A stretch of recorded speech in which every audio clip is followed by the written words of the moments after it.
এই মৌসুমের প্রথম ফুলকপি দিয়ে কই মাছ রেসিপি তোমাদের মাঝে শেয়ার করছি। আশা করি সম্পূর্ণ ভিডিওটি তোমরা দেখবে। কেমন আছো সবাই? 5 মিনিট জীবনে স্বাগত জানাই বন্ধুরা। আজকে তোমাদের মাঝে শেয়ার করছি শীতের প্রথম ফুলকপির রেসিপি কই মাছ দিয়ে। আমার শাশুড়ি বৌমা দুজনে মিলে রান্না করলাম ফুলকপি দিয়ে কই মাছ দিয়ে। আরেকটি রেসিপি হলো লাউ চিংড়ি।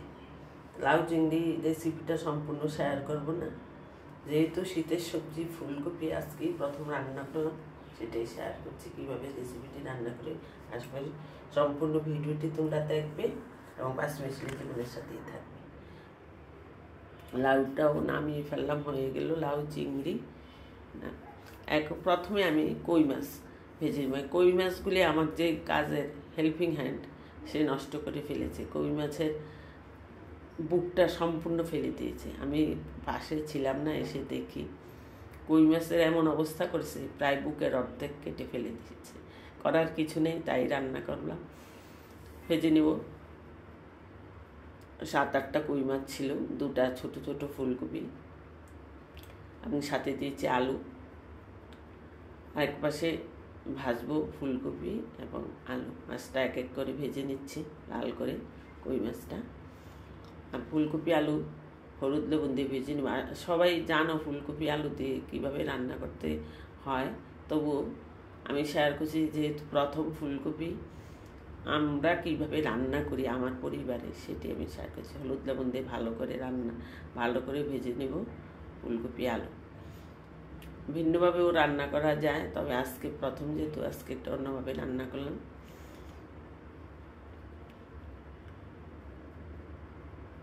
মাছগুলো উল্টে পাল্টে ভেজে নামিয়ে ফেলব।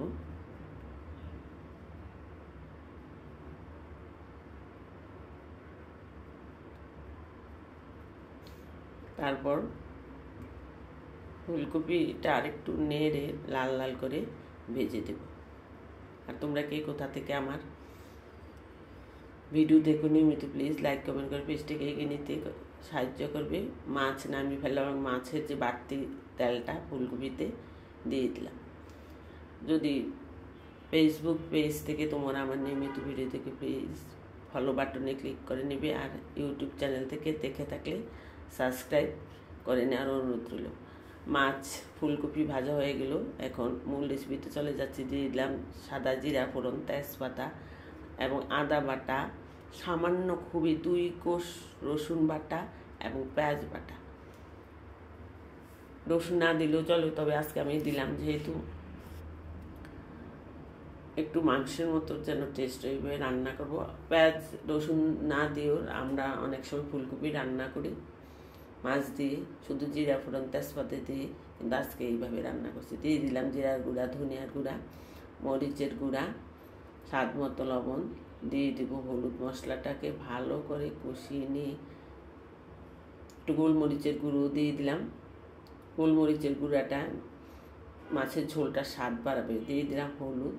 ভালো করে মশলাটা কষিয়ে তেল ছেড়ে গেলে দিয়ে দিব ফুলকপি আলু ফুলকপি দিয়ে কিছুক্ষণ নেড়ে চেড়ে কষিয়ে তারপর দিয়ে দিব পাশেই একটা হাঁড়িতে গরম জল বসিয়ে দিয়েছি পাশের চুলায়, সেই গরম জল দিয়ে দিব। তেলটা বেরিয়ে এসেছে উপরতে, এখন গরম জলটা দিয়ে দিব। যেহেতু গরম জল দিয়ে দিয়েছি, তাহলে সেহেতু সাথে সাথেই আমি মাছগুলি দিয়ে দেবো। অপেক্ষা করবো না, ঠান্ডা জল দিলে হয়তো ফুটা পর্যন্ত অপেক্ষা করতাম। কই মাছগুলি দিয়ে কয়েকটা কাঁচামরিচ দিয়ে ঢেকে দিব। এভাবে ফুলকপি রান্না করলে খেতে আসলেই চমৎকার স্বাদের হয়। ঢেকে দিলাম। আমিও কিছুক্ষণ রান্না করলাম, একই রেসিপি বৌমাও কিছুক্ষণ ছিল। আমি হয়তো সরে গেছি, বৌমা এসে আবার দেখলো মাঝে মধ্যে ফুলকপিটা নেড়ে চেড়ে দিয়েছে।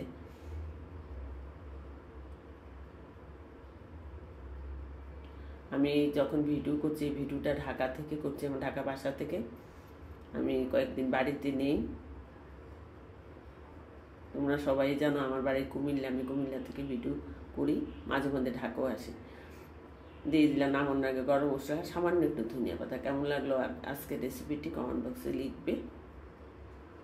আর এইভাবে নতুন ফুলকপি দিয়ে কই মাছের রেসিপি রান্না করে খেয়ে দেখবে, চমৎকার সাথে হয়। আজকে আমি শীতের প্রথম রান্না করলাম ফুলকপির রেসিপি, নামিয়ে ফেলবো। সাথে থাকছে চিংড়ি মাছ দিয়ে লাউ ঘন্ট।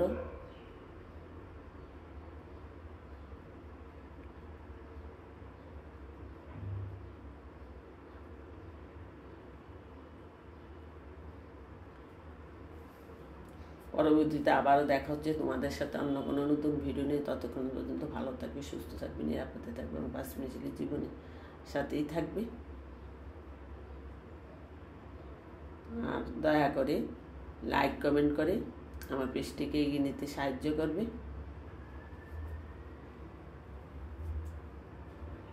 বাই।